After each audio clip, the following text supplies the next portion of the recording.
Good evening, everybody. This is a special meeting of the Smithfield Township Board of Supervisors. Please join me in reciting pledge of allegiance. Pledge of allegiance To the flag of the United States of America and to the republic for which it stands, one nation, under God, indivisible, with liberty and justice for all. Members present include myself, Chair Jacob Pride, Vice Chair Robert Levenheim, Supervisor Michael Albert, Township Manager Julia Heilicke, Administrative Coordinator Diana Salvi, Engineer John Tressler. The purpose of tonight's meeting is to discuss lodging and next steps for our lodging discussion. We've kind of separated this into a couple of different pieces. We started with more of the short-term stays, but we also began this discussion probably about a year ago in talking about consolidating and clarifying some of the definitions here. And some of them, particularly hotel, motel, inn, and the like, are relatively similar and sometimes arbitrary with either acreage requirements or other sorts of features. So with that context, I'll let Julia talk about what's in front of us and how we'll go about it. Sure. So to give you guys a little bit more of a background as well, we're back here after bed and breakfast got temporarily tabled. We'll circle back to that at some point. But other lodging discussions that had come up at the last meeting in between now and then and now include considering dwellings by right in the resort district, considering maybe talking about apartments in the future. And potentially looking at parking because that's related to those things and how that would go. One of the places that I wanted to focus on tonight, because it was the second highest priority at the last meeting, was the definition of inns, hotels, and motels. Simply because when you guys talked about it, you said they were kind of similar. And one of the things that I'd like to do is kind of start a small towns approach, if you will, where we can find something and we can fix it, we can get it passed and we can move forward. So we're not bogged down 4 or 5 years like we were with going through the economic development district ordinance. And we can make sure that these changes take effect quickly to benefit the community. So as far as the lodging definitions, the first two are on page 3. So a hotel is considered a building or part thereof which has a common entrance, common heating system, and general dining room, and which contains 6 or more living and sleeping rooms designed and used primarily for temporary occupancy by transients for compensation. So this is considered allowed in the resort district. By right. By right, yes. And then Principal permitted use in the economic development district or conditional use if there is no indoor lobby. This has a 5-acre minimum. conditional use of no indoor lobby, doesn't that make it defined as a motel? So that's part That's- of yeah. what I wanted to talk with you guys about, because if you jump to the definition of motel, Right. it does have a slightly different definition. A building or group of buildings, whether detached or in connected units, used as individual sleeping or dwelling units with direct outside access, designed and used primarily for temporary occupancy by transients for compensation. The term motel includes buildings designed as tourist ports, motor lodges, auto ports, and other similar appellations, but shall not be construed to include mobile homes or travel trailers. This also has a 5-acre minimum. It's a principal permitted use in the ED zone or conditional use if there is no lobby. So that's interesting. Right. They're both allowed in the exact same way. So in some ways, it doesn't matter. We can. I mean, if it stays that way, hotel and motel are two things, but they're allowed in exactly the same places. They're allowed by, oh no. Well, I've They're never allowed heard by of a conditional hotel. use Yeah. in an RE. Whereas the hotel is allowed by right in a resort, RE or resort. But then they're both conditional use in if no lobby. Yeah, In the and ED, in the ED. yes, and just a point of order as well, both of them are governed by the same section, chapter 511.7 of the zoning ordinance. Right. So simple fix, if this is what you're interested in, we could change the definition of hotel to ensure that hotels always and will always have an indoor lobby. That's a And leave no-brainer. that principal permitted use in the residential and the economic development, remove the conditional use because they will always have lobbies. And then make a motel something that doesn't have a lobby and put that as a conditional use in the economic development and leave it untouched how it is right now in the resort with conditional use. Yeah, I mean, the one thing, of course, is you can have a motel with a lobby as well, because you can have like a tiny little room that you go in and. That's a good. A lot of times that. When you're looking at a hotel versus motel, is that there are rooms off of the lobby as opposed to exclusively external entrances. Right. That's sort of the real definition between the Right. two. Well, also, if we combine it, we could put under it, we wouldn't have to even define it, would be extended stay. Some of which probably have lobbies, some don't. But we really don't have any definition of that now.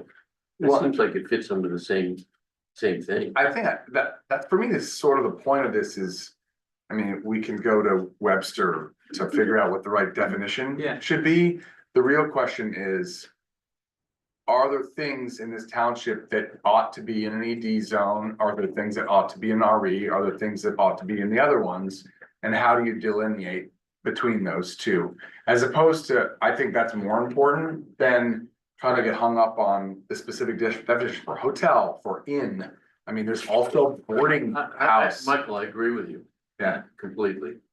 So it just doesn't matter. so I guess that's the question, and I generally don't. I mean, it strikes me that in a resort zone, anything that is lodging. Should sort of be allowed. and that's Yeah, I what think it's it should be for. by right. I don't right? think it should be a conditional use. And then the question is, what makes sense in an ED and what makes sense in an R1?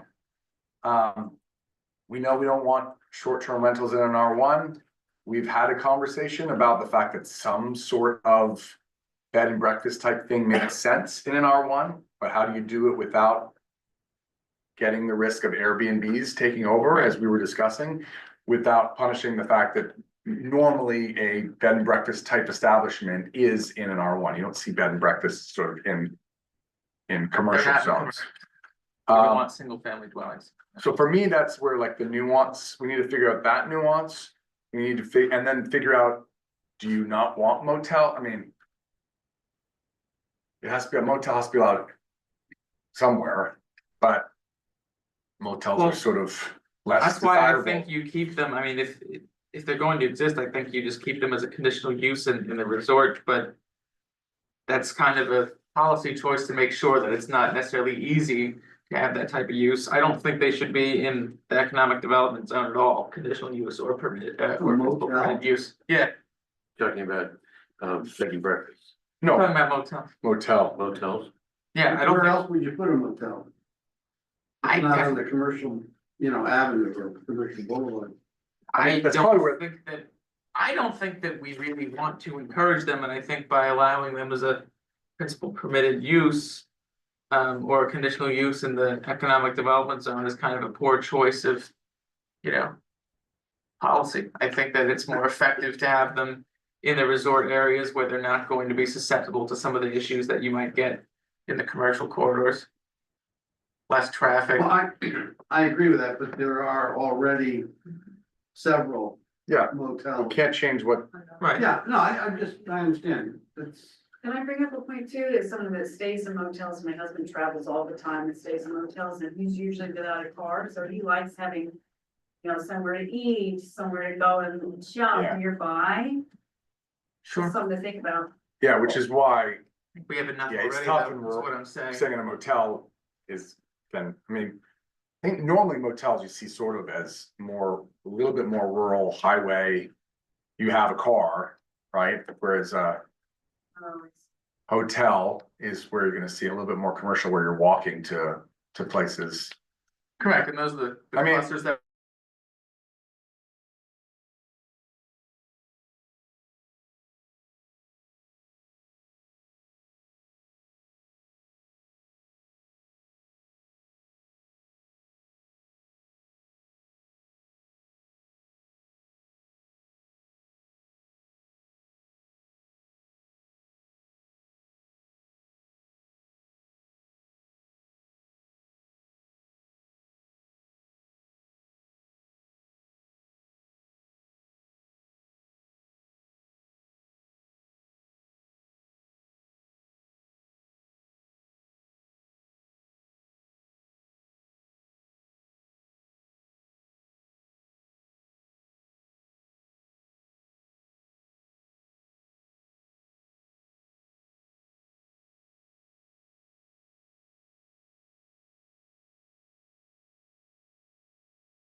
rooms, no more.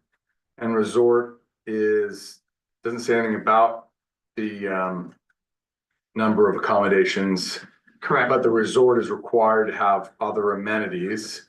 But again, what is allowed and where it's allowed are exactly the same.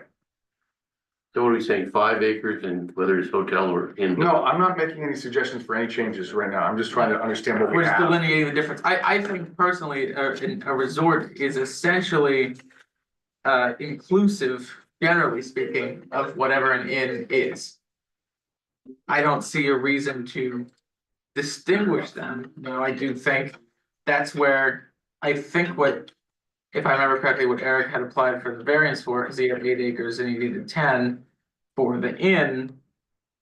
I think that was just because it was the less than 50 lodging accommodations, that type of thing. I think he didn't meet the 10 minimum. He was like 9.1 or something. Yeah, he was relatively close. But I think like I would just go with the underlying, the regulations in the zone based upon the utilities available instead of 10 acres for that type of use, because an inn, I think, is generally a more minimal use as far as an impact compared to a resort, which is going to be much larger and have. Well, the resort has, according to these definitions, the resort has amenities, Right. other. An inn just sounds like a small, like a hotel that gets capped at 50. But again, I get the does it difference. matter? Because they're both, the only difference between the two in terms of where they're allowed is that in an ED zone, again, if an inn doesn't have a lobby, it's a conditional use. Well, but.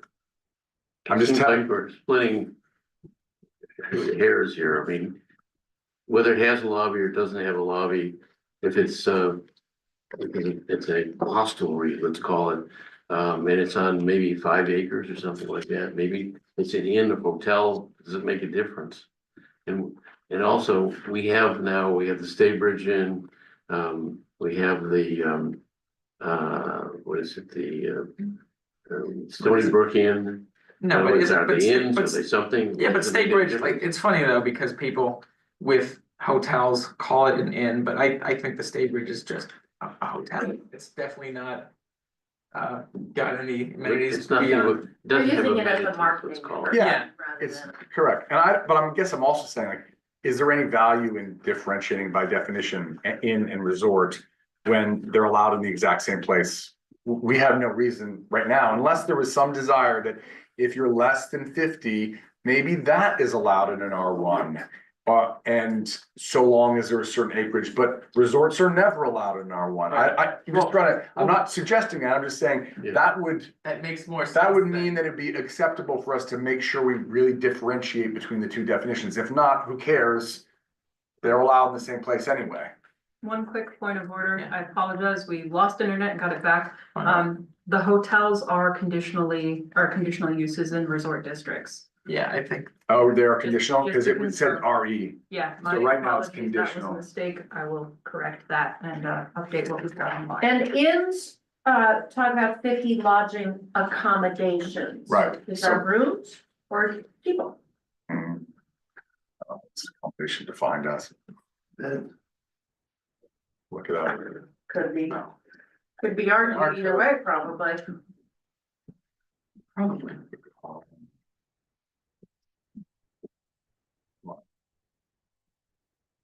It So may the- have The an actual lodging. definition in our ordinance. Does it? let me check that, It's, I think it's probably rooms. no, honestly. it's not in it's not defined in our ordinance. Yeah. The Good. great and powerful internet defines it as temporary lodgings, sometimes also including board, which is clear as mud. So it might be good to It clarify just sounds like that. beds, but yeah, it should be. Again, it doesn't. I don't know that, again, this 50 number doesn't matter, because if you're more than 50, you could just be called a resort and you're allowed in the same place. I'm just.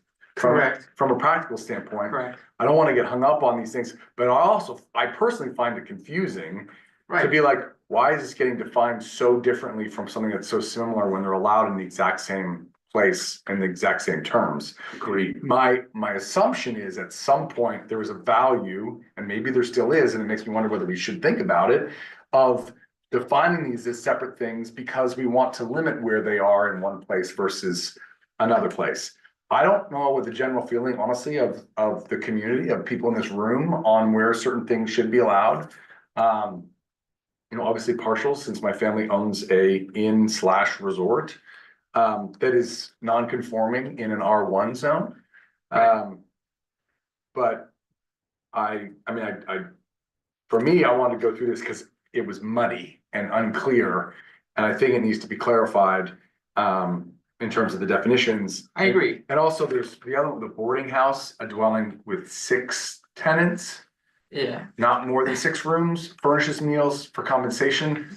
So is that a bed and breakfast? I mean, it sounds like a bed and breakfast to me. which one was that? Boarding house, Boarding house. Yeah. I don't the way it's defined. know, but it's also not in the schedule. Well, and bed and breakfast is not in here, is it? Did I miss bed and breakfast? It is the first definition on page 2. Losing. There are actually no page numbers. Sorry, bed and breakfast is on the first page, and I apologize that I didn't put page numbers on that. I will. Okay. All good. Yeah, but I think what you're saying was correct. I think we need to have a good reason to keep things the way they are rather than consolidate, and I think that's the discussion on hotel I got a and question in the audience. I guess I'm just being new to listening to this. My question is, what are the objectives of this? Why you did raise residents, what do residents think and what are their opinions?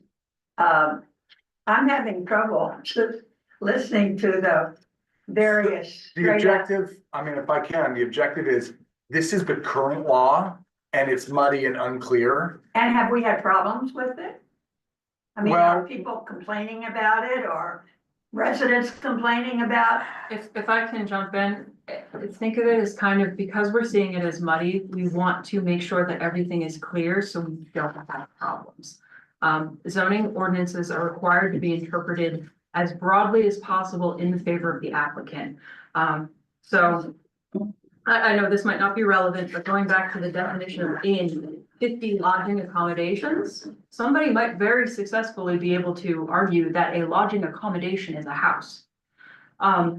And when you think of it that way, making sure that we have really good regulations that are clear, where there's little question for how something is allowed to operate, helps prevent lawsuits down the line.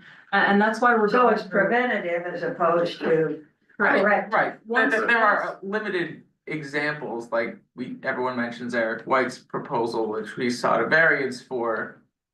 We don't know in some of these cases, I mean, we've looked for context in past meeting minutes, but the acreage minimums are often just arbitrary.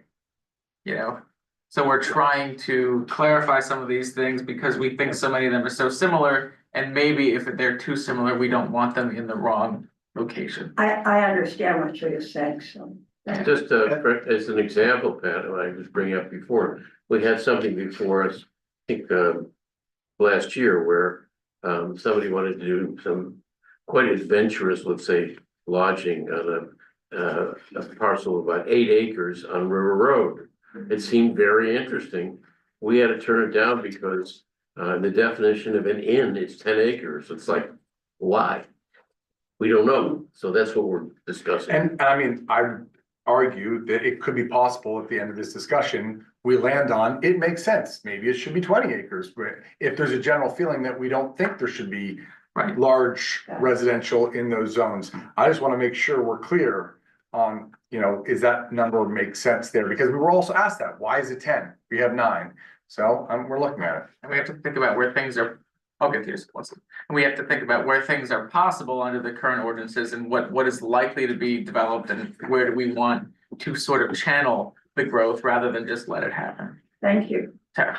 So just to clarify, Mr. White's property that he was proposing this, eco-tourism resort for, that was an R1 zone, correct? Next to Island River Landing? It's on River Road. I know where Yes. the property Yeah, is, but that's an R1 zone? Yes. Okay, And that's why it has the requirement, because it was going to be an inn, because I know he was short acreage, which you. Yeah, so in the R1. An inn Has to have 10 acres. has to have 10 acres. And it's by conditional use. So if you were doing a conditional use application, you'd have to demonstrate that you had 10 acres. Well, and that's a floodplain there as well, so he would have other, Up there, probably not, down below for sure. yeah, because I know he wanted to have river access and everything for the guests. Yeah, I don't know if he has river access with his There's property. river access in the. He has easements or something. I know there's river access there. I'm just saying, you would have to have an easement. My understanding, I don't know Yeah. exactly where the property line would be. So are you guys looking to change the requirements with regard to the number of acres that are, required by the definition of? I mean, I think that's what Robert was just raising, and I was just saying, maybe we do, maybe we don't, maybe we want to increase it. I don't know. Yeah, and I also think it's a valid question whether or not that property is zoned appropriately, because the surrounding parcels are, most of it's PRD, correct? Yes, And so that's not going to revert back from the PRD, so it's R1, but it's resort in nature, the short-term rentals around it, that sort of thing. Well, I mean, there's Wyndham, and then there's kind of the piece in the middle. And then Islandburger Landing is down front, and that's all residential, and then there was his piece, and then you get to a little bit more Wyndham, and then, where the restaurants and the school are. Right, So- Yeah, and then I mean, the whole area, I mean, this is part of my family Existing property too. I mean, Shawnee Inn is all R1. And even though Shawnee Inn and the whole village, which was created for, as an inn or hotel resort, was there way before there was zoning. It's a little bit weird that it's R1 there, but it is. So that means that property in particular is all non-conforming.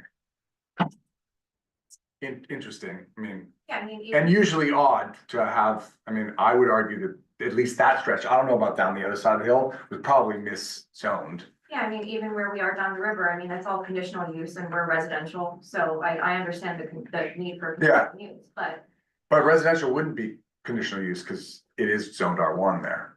no, I know, but we still needed, because we're in the floodplain to apply for Floodplain the requirement variance. condition. Oh, yeah, you have to, sorry, you're non-conforming because you're in a flood Yeah, plain, right? and my concern is.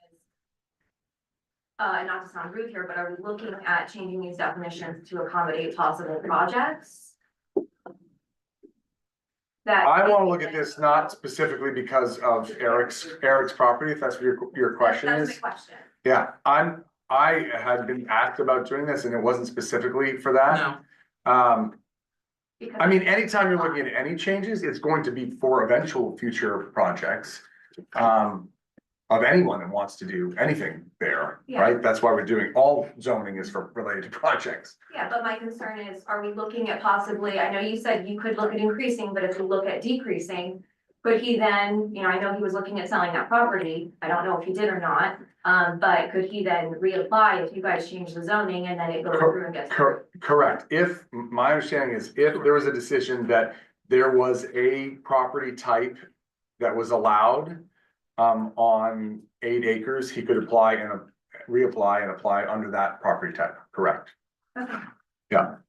definitely would. And so again, this is where I wanted to highlight, if there was a decision that one type of use, something in, was allowed on smaller properties, if so, then we need to be really sure that there are specific requirements around that use that define it so that it is appropriate for a smaller parcel. And Correct. otherwise, I don't think we should make any, And that any deals changes. with parking and a number of other requirements, traffic impacts. I mean, that's why we're taking such a broad look at all of the lodging use definitions, because a lot of them are either out of date or just aren't what's being used today, at least in Smithfield. So it's interesting, so hotels, 5 acre minimum. I don't know why that is either, but not allowed in R1, R2, or RC. Which makes sense, you don't want a hotel in an R1 or in a residential zone. So What then, made- if you're not in an R1, R2, or RC zone, why are you requiring, who cares what your acreage is? I mean, that's just my view. Well, correct. I also wonder though, to go back to that example though, what made his proposal not a hotel? But, well, it's, That's where I'm asking is, Because those impacts that you're going to get with the larger use, it makes sense to have the larger parcel. Right, but in an RE or an ED zone, who cares? Correct. The whole idea of a large acreage in an R1 is there's some view that you probably want to have, more land surrounding, because you might have residential around you. I would also argue anytime you have an It's acreage clear. minimum, you probably increase your setbacks as well, which would have been nice in certain cases to guarantee that you had a greater setback. Someone owns 100 acres, doesn't really matter if they build 20 feet from the property line where Right, the residentials right, are. that That doesn't make it defeats the any better. purpose of why there was a large property. I don't know if that's in there, this is just a summary, I know that, I don't know, I don't think there's increased Well, setbacks. I think that that's something that can fit, John, correct me if I'm wrong, but isn't that something that can go into the supplementary regs on some of these uses? You can put it there, yeah, but I mean, Michael has a very valid point that just because you mandate 100 acres, they can build right on the property line, and if it's.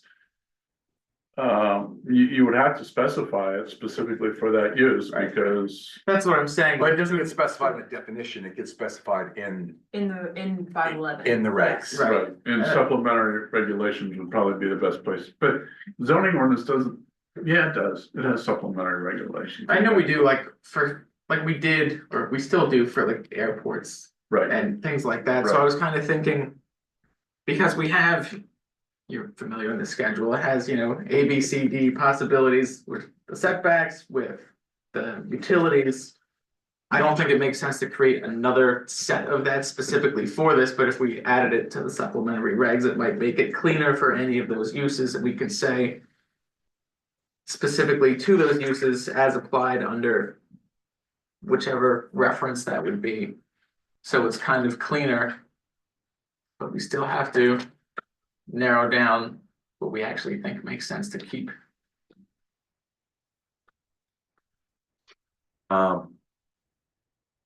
Yeah,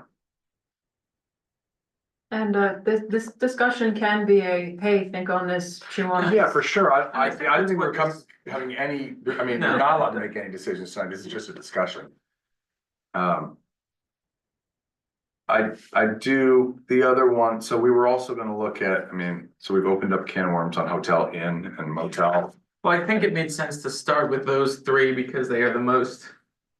Dwelling is clear. Attached single family dwelling, that's there, okay.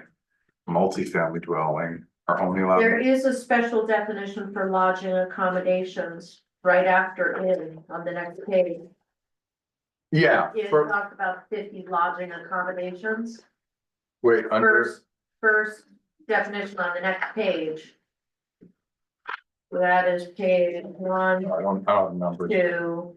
At the bottom of page 3 is in, it talks about the 50 lodging accommodations. Yeah. The very first one on page 4 is lodging accommodations. Oh, yeah. Definition. Within a resort, maybe that means that if you're on a resort property. You can have a detached single unit, which may include a kitchen. Restaurants, those lodging accommodations at a resort will not have a location-based mail delivery address. And they are principal permitted use in resort only, they're not allowed anywhere else. Mhm. Right, that's what I was saying. That makes It's sense, like a I mean, that's collection pretty of normal cottages. for a resort, we have other sections where you have lodging and it's part of the resort, it's not a separate address, it's Yet it's referenced in. what, And in it's referenced as a, where is it, like, is that part of in or is that a separate? So. It's, it talks about how it's a combination of eating, lodging and recreational enterprises for extended stay vacations on land area of 10 acres or more. But not including any enterprise where more than 50 lodging accommodations are provided. And then lodging accommodations define another thing, but lodging accommodation is circular because the definition says within a resort. Right, and so that's why I'm saying, when you look at the resort, it doesn't say anything that it has to be 50, but it does have the 10 acres, which I think. Somebody tried to do something. To clearly delineate probably two things. And now we have three circular references. Cause the inn references this thing and this thing references resort. And the reality is resorts and inns are really the I same. think what Michael is doing though is trying to have an empirical view of this, of saying, Yeah. what have we got? What is it? And what do we need to define it? Because these definitions just don't work. And probably some of them came from some other township where somebody said, okay, 10 acres, that sounds good. Well, I think some of them probably do work perfectly fine. I just Yeah. mean like, But you're into this. I mean, it's like, what does work that we can use and what can we just throw away? Because it's either doesn't work anymore or is redundant. I think you've defined it quite well. The fact that, it's just muddled, right? it's what, now here's another one, which I find, which is interesting. Yeah. So. One family detached dwellings, and this could open up a big argument. I'm sure some people will be yay, some people will be nay.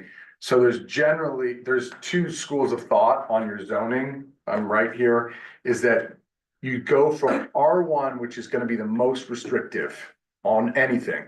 We talked about this on signage. That's how we developed our signage ordinance. R1 was the most restrictive, and it goes to least restrictive on M1, and it tends to be pretty much in M1, you can do whatever the heck you want. And then you cut them out. We do have it, and I think there's reasons for it, but I'm bringing it up because it's relevant. You're not allowed to have, except for by non-conforming, we're not really talking about that, but you're not allowed to build a one-family detached dwelling in the M1 or the ED. So we know you're not allowed to build residential in those zones.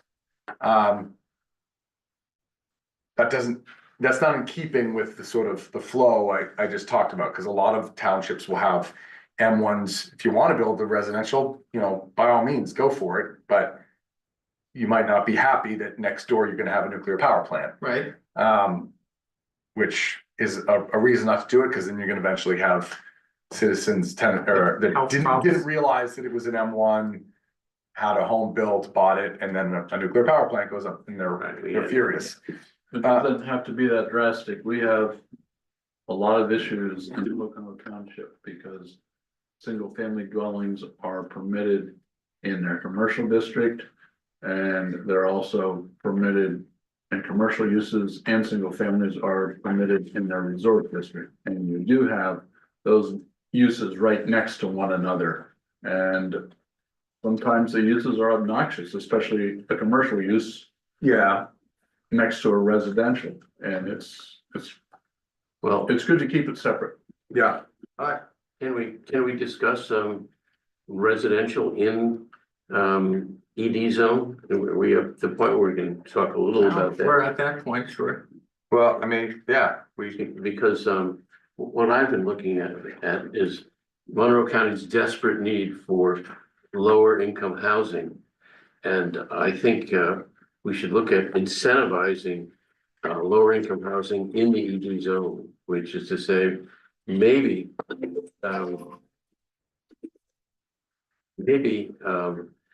if someone will build lower income housing, they don't have to have a commercial component of it. So that, let's say, a developer says, I'll build 10% of my housing below market rate. We could say, all right, well, in that case, you don't have to build a commercial component of it. And I've talked to Tom Campbell about this, and I told him what I found, because I talked to a couple developers, and it's not the end of it. It's like saying, okay, if somebody says, okay, I'll build that, and I'll take the 10%, then you start going through what else you can do to incentivize more, which is, can you get grants? Can you get low interest loans? Can you do something with a tax abatement? Can you get HUD money? All of it flows from somebody willing to start to do it. And if you say 10%, well, okay, then if a guy will do it for that, then other things can flow, and maybe he'll do 20% or 30% or 40%, but it has to start somewhere. And it seems like if we took, I think it's section 308 of chapter 27 zoning, and said, okay, here's another incentivized view of what we can do in ED zone. It's not just that you can build on less than 50 acres or 25 acres. It's that you can build without doing a commercial component if you do X. So I put that on the table because I think it's a way of getting into this, and also it puts us in the forefront, I think, of anyone in the county trying to figure out a way to do this. Because definitely we need housing and it just doesn't seem to be being built. I know Pocono is upzoning, right? So they're taking down the acreage requirements for SFDs. I think at least For worthwhile, what? single family dwellings, Oh, okay, got it. I think worthwhile Cause they discussion don't have any left. I mean, Right. I was talking to Jared. Jared. Yeah. It's like, there's no, if someone wants a house, there's nowhere else for them to be. Right, I mean, one thing I talked about with him too, it's a little different there because it's much more built up, but. I think you can leave a lot of your low density areas. Relatively undisturbed if you have the multifamily Do they have- where. What's that? Do they have any R2? There, I'm not completely familiar with their zoning map, I I guess guess- what I was gonna say though, my point was. That I think if you leave your lower density undisturbed, like I think our lot minimums are kind of okay. In the residential zones, but if you have the multifamily where there's actually sewer and water, which are the commercial corridors here. You're more likely to have that type of development be incentivized, but also it protects the open space and also they have, potentially you have a fee in lieu of open space that contributes to funding of the either local parks or recreational facilities. The other aspect too is we don't want necessarily the environmental disturbance of putting the central sewer and water beyond the commercial corridors where they already are. So maybe for the benefit of this group, when was that the Visitors Bureau hosted that, more front doors? That was in November. November. Visitors Bureau hosted a more front doors event that where lots of township, Pretty much everyone. supervisors, pretty much every township was there, as well as developers, as well as anyone sort of engaged in the lodging world and in this sort of space, including all three of us were there at some point. Yes. In We different all split up for different sub workshops. sub panels, subgroups. One of the things I was saying that was never discussed, which is a shame, which was Airbnbs, which are really honestly the main culprit and the reason why we don't have any housing. Because unlike our township, it is sort of more free reign in a lot of other places. Right. And actually, I saw some interesting data showing that in one of the sessions, I don't know if you were there and that, no, I don't think you were in that one. Were you at that? If you're talking about if we outlawed and were able to magically wave a wand and outlaw short-term rentals in Tobyhanna and Coolbaugh Township, Yeah. it would solve our. It would housing solve it. crisis. It would solve it. Well, so it showed like over the period, there was 1,000 units that came off Right. the market in the county, and it happened to be the same number, like 950 The of shortage. houses that were needed in the community. And of course, you have the developers there that are turning a blind eye because they just want to build more houses.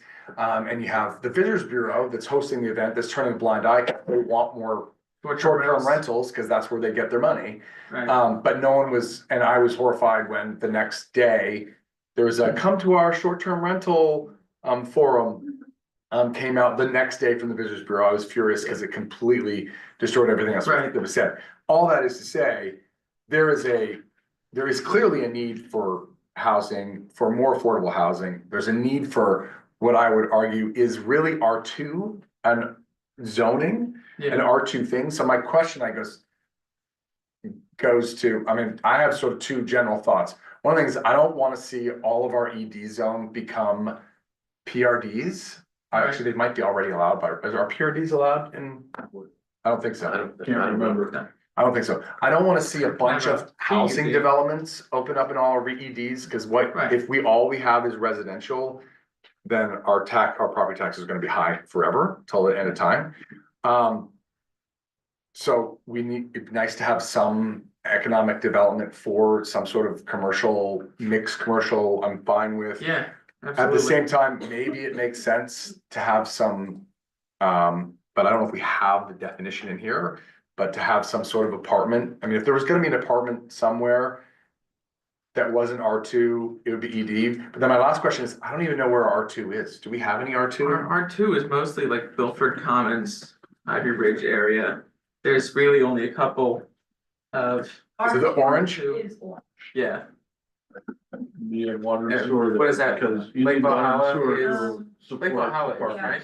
Lake Valhalla, Lake Valhalla is this R2? area, Yes. The behind Lake Valhalla, and then you've got down here as well. Off of. Around the Island Burger area down Gatkin Driveway. And then there's a little spot over here as well. Are those, I mean, are there any apartments in any of those places? There is Well, Milford the Commons, townhomes. There's not really any multifamily, there's no apartment buildings in the way that we conceptualize them now. The density that is permitted in R2 is not enough to have those types of developments. Now, they're all off of like 209 because they have access to the central. They need central water sewer. and sewer. So I think that's why you have them kind of over there. So what you can do is you can kind of keep that commercial frontage on 209 and then incentivize some function of R2 type housing behind the commercial frontage. But you do run the risk at some point, you have to pull in either some R1 that's undisturbed or pull it in from somewhere else. well, I'll throw something else into the mix. Because R2 is built out. We're talking about apartments. I'd like to see us, and maybe this is something for ED, doing things like tiny homes or manufactured homes. Doing something so unless land, we can put more homes, and they may not be apartments, they may be private homes, but at least building out more of what we need. Yeah, and The give problem with people- tiny homes is, if tiny homes are tiny homes when they're done nicely and it's Right. a mobile trailer park Right. when it's done not nicely. Well, That's not we really have what a we want. planning commission, I know. Well, my problem, right, my problem with tiny homes, generally speaking, I mean, there's of course the risk that you mentioned, Michael, but. I also think, I don't know if you heard this in some of the sessions at the housing summit, but essentially. One of the proposed solutions is, well, we'll just build worse quality housing that has less things. And it'll be at the former market rate of, 175, and it's essentially an apartment. That way they can size afford it, house. so that we're gonna take, I think, Shortcuts. that you have to accept less to solve this. I don't like that No, I don't solution. either. If either of you happen to be in Manchester, Connecticut at any time, Manchester. take a look around there because I was amazed. There are huge sections of the city that are tiny homes. They weren't called that. They were built after World War II because people needed housing. And I think they're probably 2 bedrooms and 1 bathroom. And to this day, they're still there, very well kept up in lovely neighborhoods. But it's like you look at this and say, Yeah. We don't even have to go that far though. Another town in Bucks County. Yeah, or even Whitehall to an extent. you just always have to, I mean, the problem is. The same set of zoning rules in one geographic location as another one, you're gonna end up with 2 completely different. Building projects and everything because of the economics of one area over the other area. Right. We talked about this on signage, as much as I want it to look like Portsmouth, Maine in. Freeport, Maine, sorry.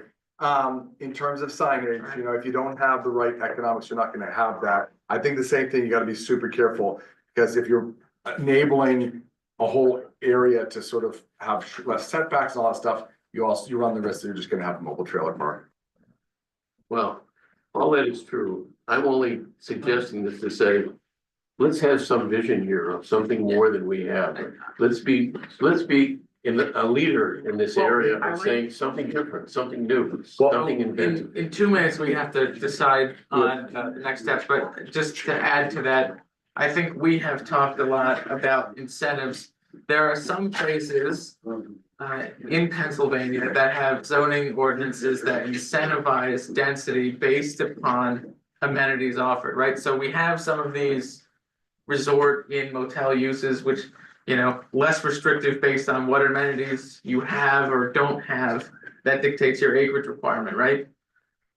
There are things like a point system where if you're within a mile of a grocery store, you could add X percentage more density. there's some model ordinances that have that and they work successfully. I think, if you offer X portion of your property as open space, you can, you dedicate it to the municipality or keep it open space in perpetuity, you get a benefit there. I think there are things like that that we can do to kind of preserve the character of the area without going overboard, but I think we have to kind of find the ideal location. Here. Yeah, okay. Great. All right, well, we've agreed on nothing, but it's fine. Well, I don't think the objective was to, at least we need to get through a couple of those. I which mean, are the same. I guess the one thing I would say is there's definitely some complications. There's some circular references. We have to fix some things. Boarding house, it's not in the schedule. That's what that is. But is it defined? Yeah. So that's the other thing. We have things that are defined. This is scary. Right. But they're It's not. scary. They're not listed defined, where but they're they not could listed be. where you can do them. So that's the scariest thing. That means someone right now could go and be like, oh, the boarding house, I'm allowed to put it wherever I want. Here's Either what I'm that talking or about. somebody references this in a definition that's not included here. But I would say let's take a month to look through these definitions and. I mean, we can, at some point, one of us can go and have a chat with Matt Yes. and be like, Matt, where are the places that are a recipe for where you're gonna have an enforcement issue? Because there's a mistake. And then for me to be like, all right, well, let's fix that one. Right. Yes, for those who haven't met him yet, our new zoning officers, here, Matt. Well, they're gonna get a couple minutes with him at the planning commission Yeah. meeting, which is good. So, I mean, do we wait another month and then I'm happy to go and have a conversation. Yeah, with I would Matt like and to Julia. have Matt look at these. Of course, Matt, you've had 500 things thrown at you to say, we'd like you to take a look at this.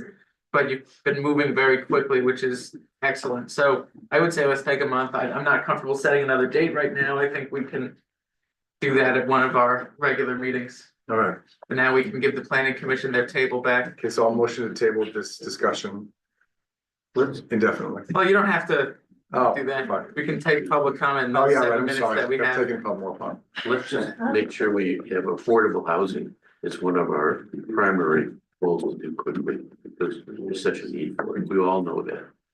It's true. Any comment? Anyone? I would just like to point out the resort definition, which I think needs to be addressed. Resorts. Conditional use R1, R2, and RC. I think that should probably be addressed. I don't think resorts belong in any of those. Like certainly, I think you can justify in an RC type of setting, but I think as we contemplate, well, this is one of the other issues. Some of the, Conservation. yes, so some of the, that's why you have the larger acreage requirements there. But I was gonna say, and I think you kind of alluded to this, Michael, some of the resort type uses we have now are in R1 and maybe should be zoned resort, which is a more appropriate designation in those areas, so we don't have those type of conflicts. I don't think anyone would argue that in the village of Shawnee, where there are those uses, that those are residential uses. I think it's probably better suited for resort in that corridor, but we can talk about Could make that. sense. And I think I agree. And maybe the question is the acreage and setbacks too. Yeah, I mean, if you can imagine 100 acres where, Yeah. yes, a resort in the Setbacks middle, and but screening. maybe you have these massive setbacks and nobody ever sees it and it's far away. And that's the perfect place to have Mhm. a resort. Or, people are, spa resorts that you want to go in for a spa. They tend to be out in the middle of nowhere. And areas that tend to be out in the middle of nowhere tend to be R1 by default. That's right. the thing, right? So without then identifying, well, this whole area is gonna be RE. And then doing a zoning change when I don't know if there's any resort developers coming around, probably not anymore since they're all dying, but. If someone was gonna come, you don't really wanna be like, okay, we're gonna do a spot zoning for your resort. We wanna make it so it's feasible in an R1 that has. A potentially larger acreage than 10 that would be my response to your thought. I certainly wouldn't put a resort in R2. Of all No, that's places, weird. like that's crazy. Any other Right. Or ED, honestly, that's weird. No, it doesn't belong there either. Are the acreage requirements an attempt to regulate the number of types of establishments in an area? 100%. Or, I mean, setbacks, and, I mean, they're not setbacks, but I think. In the past, it was done in a way to be like, oh, it might be an R1, but you're gonna be, half a mile from your neighbor because you've got this huge.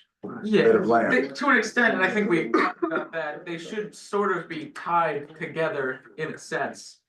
I mean, like you said, Michael, if you can build this massive, building and you still have, 100-acre requirement, but you can build it 20 feet from the rear yard of, a single family That's a dwelling. mistake. So that's something that we're kind of looking at too. I mean, it's not contemplated in a lot of people's ordinances, and I think us adding it would be relatively new for this county. I think it's usually the developer would think. They don't wanna be right next to a bunch of, Yeah. or not just neighborly, but guests of that place are gonna wanna be sort of feeling remote, right? Correct. But it doesn't always happen, and then you wanna be able to protect the residents as well, right? Plan. Any others? Plan to motion to adjourn, Motion to adjourn. Second, all in favor? aye. Aye. 6:57.